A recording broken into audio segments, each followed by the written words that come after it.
तो आकांक्षा केस में बहुत बड़ी खबर है, सबसे बड़ी खबर है। समर सिंह पर लगे सबसे बड़े आरोप का सबूत सामने आ गया है। जी हाँ, समर सिंह पर आकांक्षा के पैसे हड़पने का सबसे बड़ा सबूत मधु दुबे ले आई हैं, जिसके बाद तो समर सिंह की और संजय सिंह दोनों की लंका लगना तय है। ऐसा खुलासा हो गया है जिससे कि साफ साफ साबित हो चुका है कि किस तरह समर सिंह और संजय सिंह ने मिलकर आकांक्षा के 41 करोड़ रुपए हड़पे। जी हाँ, समर सिंह पर यही सबसे बड़ा आरोप लगता रहा है कि उसने आकांक्षा के पैसे हड़प लिए थे और आकांक्षा के बार बार अपने पैसे मांगने की वजह से ही दोनों ने, समर सिंह और संजय सिंह ने मिलकर साजिश रची और आकांक्षा को खत्म कर दिया। तो आखिर कैसे और कहां से आया ये सबूत? कैसे पापी समर सिंह और संजय सिंह ने हड़पे 41 करोड़ और अब इस सबूत से कैसे मुसीबत में पड़ेगा पापी समर सिंह, आपको बताते हैं, दिखाते हैं सब। आप भी आकांक्षा के इंसाफ के लिए इस खबर को ज्यादा से ज्यादा लाइक और शेयर कर अपना प्यार और सपोर्ट दिखाएं और कमेंट में जस्टिस फॉर आकांक्षा जरूर लिखें। चैनल के साथ जुड़कर चैनल को सब्सक्राइब कर हमारी आवाज बने, इस मुहिम का हिस्सा बने। तो आकांक्षा के जाने के बाद से लगातार मधु दुबे समर सिंह पर आरोप लगा रही हैं कि इस पापी ने मेरी बेटी को खत्म करवाया, इस पापी ने मेरी बेटी से काम करवाया मगर उसकी कमाई उसे नहीं दी, उसका पेमेंट उसे नहीं दिया, मेरी बेटी के 41 करोड़ पचाकर बैठा है ये पापी। और अब इसी बात का सबूत आकांक्षा दुबे के मैनेजर ने दिया है। जी हाँ, बिल्कुल सही सुन रहे हैं आप। सूत्रों की माने तो आकांक्षा दुबे और समर सिंह के मैनेजर ने उसकी कमाई का खुलासा किया है। आकांक्षा की मां मधु दुबे का दावा है कि बेटी ने सोशल मीडिया से करीब 41 करोड़ रुपए से अधिक की कमाई की थी। इसके अलावा आकांक्षा के यूट्यूब और इंस्टाग्राम चैनलों की कमाई संजय सिंह के खातों में जमा की गई। खबरों की माने तो सोमवार को आकांक्षा दुबे की मां ने समर सिंह और आकांक्षा के मैनेजर से बात की।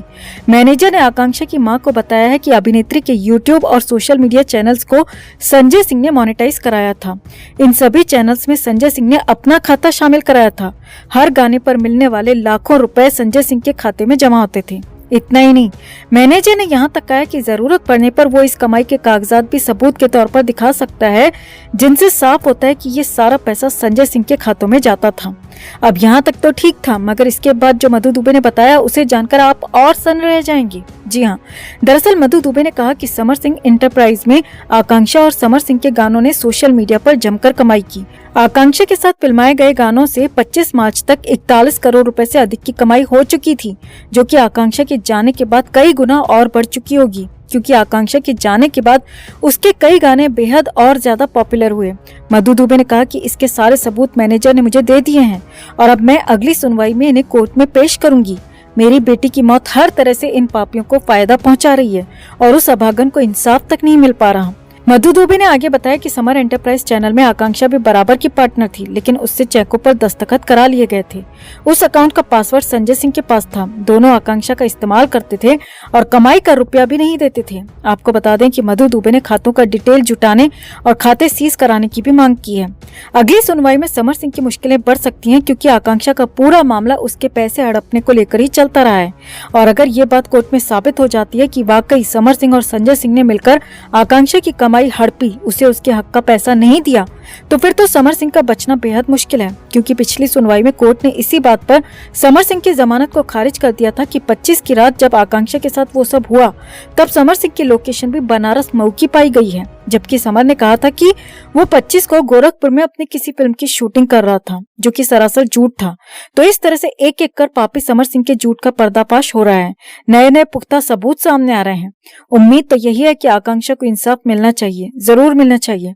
तो आपका 41 करोड़ पर हुए इस खुलासे पर क्या कहना है? कमेंट में से लेकर आप भी अपनी बात, अपनी राय जरूर रखें और वीडियो को ज्यादा से ज्यादा लाइक और शेयर कर अपना प्यार और सपोर्ट भी जरूर दिखाएं।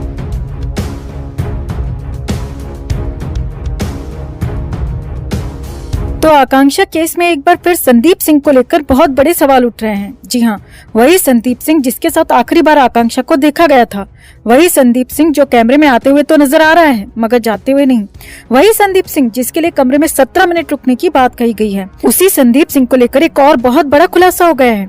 इसी संदीप सिंह ने आकांक्षा के कमरे के बाथरूम में किया था कांड।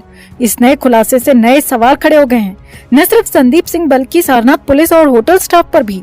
तो आखिर कितनी देर कमरे में रुका हुआ था संदीप? क्यों उतनी देर कमरे की लाइट्स रही ऑफ? और क्यों आकांक्षा के वॉशरूम का नल खुला हुआ था? आपको बताते हैं, दिखाते हैं सब। आप भी आकांक्षा के इंसाफ के लिए इस खबर को ज्यादा से ज्यादा लाइक और शेयर कर अपना प्यार और सपोर्ट दिखाएं और कमेंट में जस्टिस फॉर आकांक्षा जरूर लिखें। चैनल के साथ जुड़कर चैनल को सब्सक्राइब कर हमारी आवाज बने, इस मुहिम का हिस्सा बने। तो रोज आकांक्षा केस में कुछ न कुछ नया खुलासा हो रहा है, जो सीधे तौर पर बयां कर रहा है, चीख चीख कर कह रहा है कि उस लड़की ने खुद कुछ नहीं किया था, बल्कि उसके साथ जबरदस्ती हुई, उसे जबरदस्ती इस दुनिया से भेज दिया गया। रोज कोई न कोई ऐसा सबूत, ऐसा सच जो पुलिस ने छिपाया, वो सामने आकर कड़ी से कड़ी जोड़ता नजर आ रहा है, जो कि हम सबको तो नजर आ रहा है मगर पुलिस को नहीं। अब इस बीच आकांक्षा के कमरे की लाइट्स और वॉशरूम के खुले नल को लेकर भी सवाल उठ रहे हैं।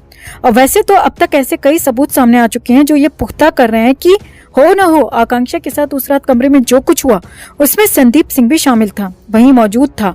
जैसे कि संदीप सिंह का आते हुए फुटेज दिखना मगर जाते हुए नहीं, आकांक्षा के कमरे में शराब की बोतल का मिलना, जबकि वो शराब आकांक्षा ने नहीं पी थी, जो कि उसकी पीएम रिपोर्ट से कंफर्म हो चुका है।